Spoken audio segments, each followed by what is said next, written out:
Hello guys, स्वागत है आप सभी का आज के इस वीडियो में। इस वीडियो में हम आज कक्षा 11 के लिए जो कॉन्सेप्ट होता है वर्नियर कैलिपर्स और स्क्रू गेज, ये दो दूरी के मापक होते हैं, इनके बारे में हम डिटेल से जानेंगे।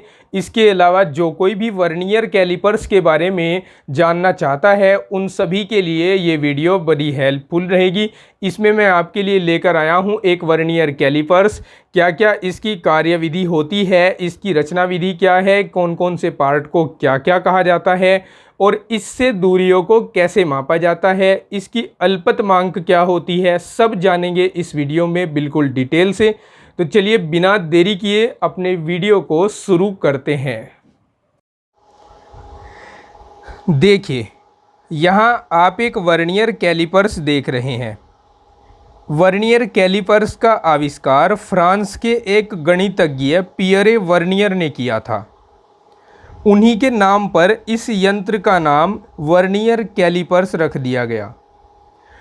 इसके द्वारा जो लंबाई है उसको अधिकतम 1/10 मिलीमीटर तक शुद्धता से नापा जा सकता है। वर्नियर कैलिपर्स की रचना के बारे में समझ लेते हैं कि क्या इसकी रचना होती है, कौन कौन से भागों को इसके हम क्या क्या बुलाते हैं। इसमें स्टील की एक लंबी पत्ती होती है जिस पर सेंटीमीटर और मिलीमीटर अंकित होते हैं। आप देख सकते हैं ये सेंटीमीटर है जिस पर 1 2 3 4 5 6 7 लिखा हुआ है और इनके बीच में जो ये छोटे छोटे खाने आप देख रहे हैं ये मिलीमीटर है। अब ये जो इसमें दूसरा पैमाना है जिसको हम आगे पीछे खिसका सकते हैं, ये दूसरा फ्रेम, इसको हम बुलाते हैं वर्नियर पैमाना। अब इस वर्नियर पैमाने को हम इस मुख्य पैमाने पर जो स्टील की पत्ती होती है इस पर आगे पीछे खिसका सकते हैं। जैसे आप देख रहे हैं मैं इसको आगे पीछे खिसका रहा हूँ। इस पर एक पेंच होता है वर्नियर पैमाने पर, ये रहा वो पेंच। इसकी सहायता से हम इसे कहीं पर भी खिसकाकर और वहीं पर कस सकते हैं जिससे ये हिले नहीं, आगे पीछे ना हो। मुख्य पैमाने और वर्नियर पैमाने के जो बाएं किनारे हैं उन पर 2 पत्तियां होती हैं। जैसे आप देख रहे हैं ये पत्तियां और ऊपर भी 2 पत्ती देख रहे हैं, इनको हम इस यंत्र के जबड़े कहते हैं। अब इसमें जो मुख्य पैमाने का जो जबड़ा है वो तो स्थिर रहता है, लेकिन वर्नियर जो पैमाना है वो खिसकाया जा सकता है, इसलिए उसके जबड़े को भी आगे पीछे खिसकाया जा सकता है।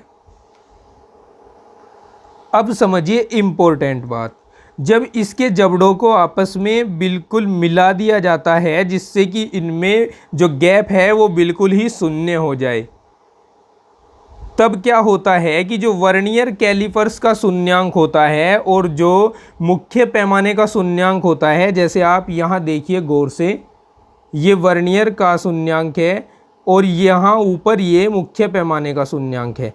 ये वर्नियर का शून्यांक और ऊपर मुख्य पैमाने का शून्यांक, ये ठीक एक दूसरे के ऊपर आ जाते हैं जब इन जबड़े को मिला दिया जाता है।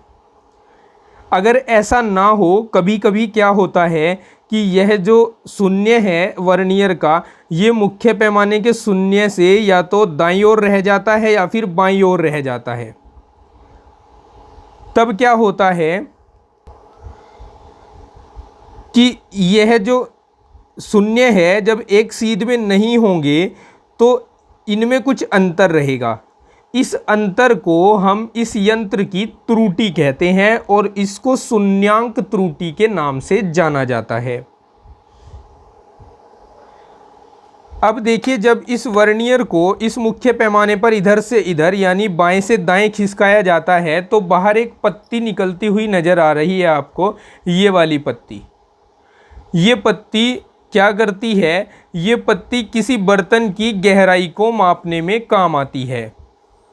बर्तन हो या बीकर हो, ग्लास हो, उसकी गहराई को हम माप सकते हैं। अब एग्जाम्पल के लिए, जैसे मैंने ये अपने पेन की कैप को लिया है और मैं इसकी गहराई को अगर मापना चाहता हूँ तो मैं इस पत्ती को ऐसे इसमें लगाऊंगा और इसको ऐसे खिसकाकर इस पर सेट करूँगा। तो इसे इस तरह मैंने सेट कर दिया है। तो यहाँ हम देख सकते हैं, इसके बाद इस तरह कर लेते हैं इसको। यहाँ हम वर्नियर कैलिपर्स और इस मुख्य पैमाने के शून्यांक को देखकर हम इसकी गहराई बता सकते हैं कि इसकी गहराई कितनी है। ठीक है, तो ये पत्ती क्या काम आती है? किसी बर्तन की गहराई मापने के काम आती है। नीचे के जबड़े क्या करते हैं? इन नीचे के जबड़ों के बीच में किसी गोलाकार वस्तु या फिर लंबाई वाली वस्तु को रखकर उसकी लंबाई मापी जा सकती है या फिर उसका व्यास मापा जा सकता है।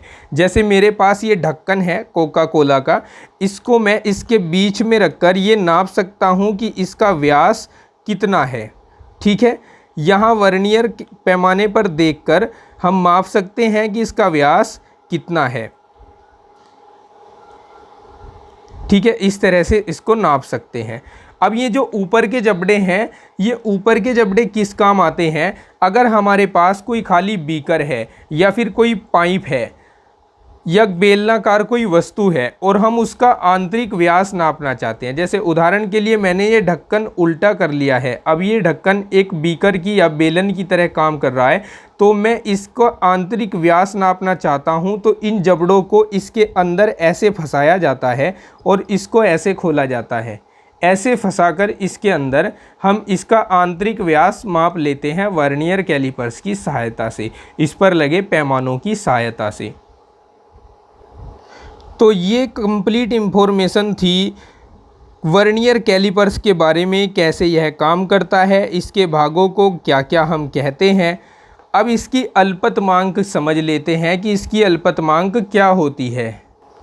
देखिए, किसी भी यंत्र की अल्पतमांक की बात करें, चाहे वह वर्नियर कैलिपर्स हो या पेंचमापी हो, उसकी जो अल्पतमांक होती है वह दूरी होती है जिसे वह यथार्थता या फिर शुद्धता से माप सकता है।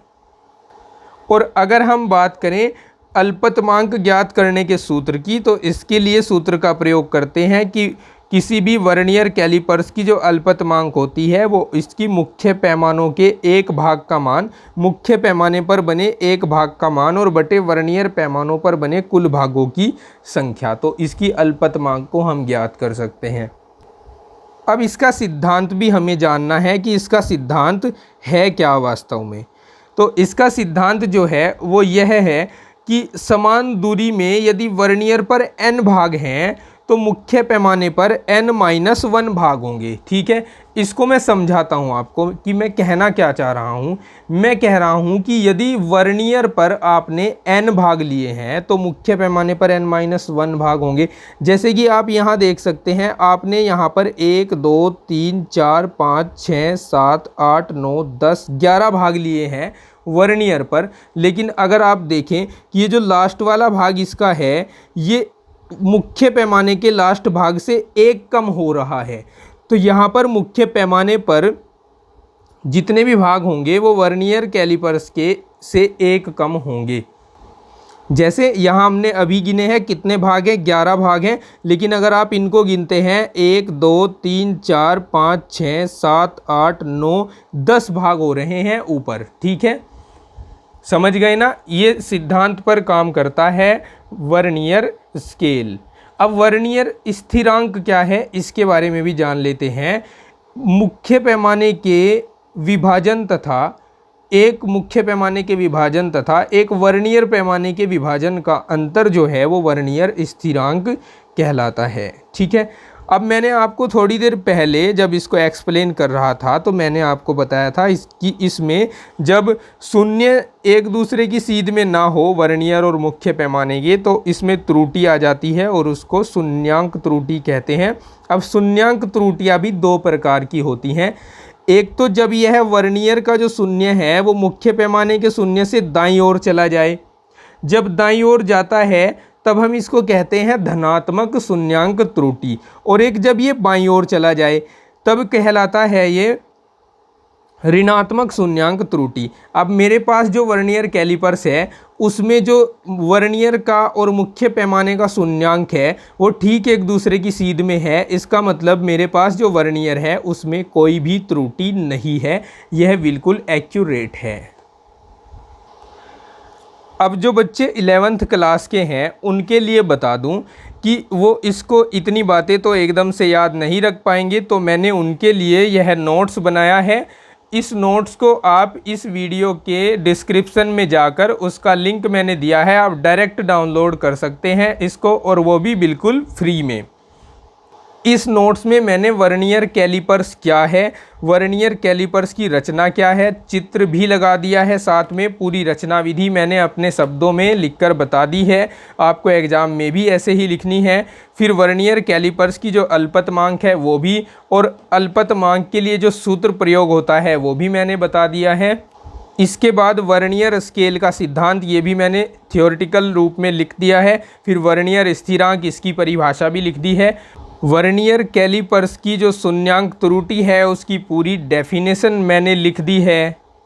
साथ ही इसके दोनों प्रकार, जो धनात्मक शून्यांक त्रुटि है वो कब होती है और ऋणात्मक शून्यांक त्रुटि है वो कब होती है, ये भी नोट्स के माध्यम से मैंने आपको बता दिया है। अगर आप एक स्टूडेंट्स हैं और वीडियो को देख रहे हैं और क्लास 11th या क्लास 11th एग्रीकल्चर के स्टूडेंट्स हैं, तो आप इस नोट्स को वीडियो के डिस्क्रिप्शन में जाकर दिए गए लिंक पर जाकर डायरेक्ट डाउनलोड कर सकते हैं, और वो भी बिल्कुल फ्री। इसके लिए कोई चार्ज आपसे नहीं लिया जाएगा।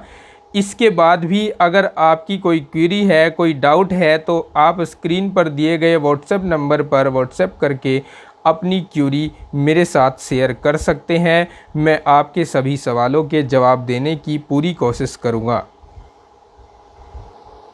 तो अगर आप चैनल पर एक नए व्यूवर हैं तो चैनल को सब्सक्राइब कर दीजिए, और मेरे जो पुराने व्यूवर्स हैं वो वीडियो को लाइक और शेयर कर दीजिए। तो my dear students and my friends, आपको यह वीडियो कैसा लगा आप ज़रूर बताइए। और नेक्स्ट वीडियो में मैं आपके लिए ये जो स्क्रू गेज है इसकी सभी क्रियाविधि और इससे दूरियों को कैसे मापा जाता है वो बताने वाला हूँ। वह वीडियो भी मैंने अपलोड कर दी है। आप जाकर इस वीडियो के डिस्क्रिप्शन में उस वीडियो का लिंक दिया है, वहाँ देख सकते हैं। यह वीडियो ख़त्म होने पर एंड स्क्रीन पर आपको वह वीडियो मिल जाएगा। आप वहाँ से स्क्रू गेज की पूरी क्रियाविधि और क्या स्क्रू गेज होता है इसके बारे में जान सकते हैं। तो चलिए मिलते हैं नेक्स्ट वीडियो में, तब तक के लिए take care, bye bye, have a nice day.